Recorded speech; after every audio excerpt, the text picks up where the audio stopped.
Monsieur le Président,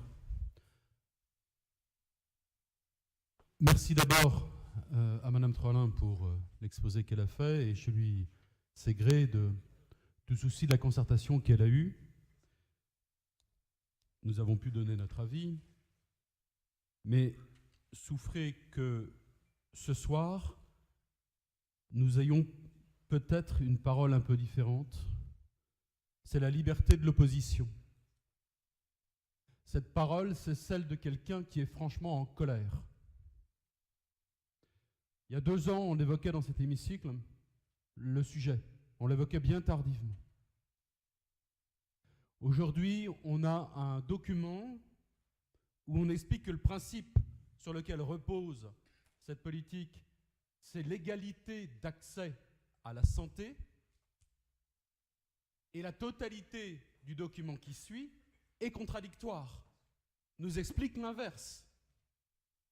Nous explique l'inverse en termes de démographie médicale, au point où même le régime d'aide, le régime d'aide aux médecins, qui initialement était dans ce document, en a été extrait parce que, vous savez, il faut que ça puisse être révisé tous les 2 ans, donc il ne faut pas que ce soit figé dans un document qui peut durer 5 ans et tout et tout. Le seul élément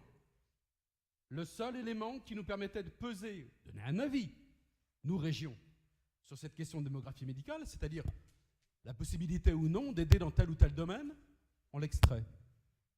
On l'extrait et on le découvre par une belle carte dans la presse quotidienne régionale. Colère parce que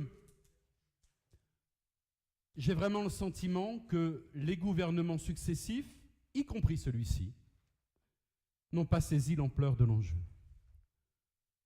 On ne l'a pas évoqué ce matin lors de nos discussions de politique générale, mais avez-vous entendu le président de la République, dans ses propos, évoquer la crise sanitaire que nous vivons ? Ah, il a évoqué plein de choses. Il a même évoqué une espèce de complexe breton qui veut qu'on aurait tendance à se plaindre parce qu'on est au bout du bout du bout du bout. Mais il n'a pas encore touché du doigt cette réalité de personnes qui n'ont plus de médecin, ou cette réalité de personnes qui savent que le médecin qui leur aide cette famille depuis des années et des années part dans 6 mois et qu'il n'y a pas de solution alternative. Et toute la construction de ce document, la prévention, la question de l'âge qui croît, tout ça repose sur 2 choses. La présence médicale, la télémédecine, je veux bien y croire, mais il y a un moment où la présence médicale est indispensable. Elle est indispensable si on veut faire de l'ambulatoire. Elle est indispensable si on veut faire de la prévention. Et j'entends les propos de Mme Trollin sur la prévention. Elle est indispensable si on veut bien vieillir. Et ça passe à l'as. Alors, on a un document dont certains se louent du gain en clarté. J'entends qu'il est moins épais, et je doute qu'il soit plus clair. Et on a surtout, je vous le dis, cette absence totale de politique nationale. Nous, ce que nous voulons, c'est, à minima en région, un grand Grenelle de la santé, mais une vraie mise à plat, où l'on entend également les usagers. Vous les entendez sur les territoires.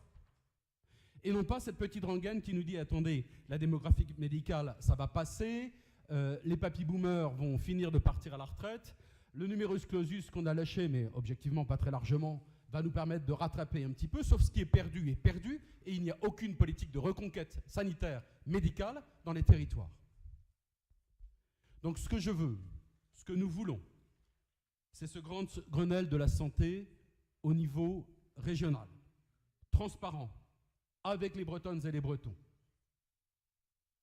Sur la proposition d'une singularité régionale, d'une différenciation régionale, je ne crois pas que dans le domaine de la santé, ce soit souhaitable. Il est évident que si nous contraignons chez nous les médecins à s'installer là où nous sommes en déficit de présence et à ne pas s'installer là où il y aurait suffisamment de médecins, je veux dire, moi, la région voisine, elle va se frotter les mains.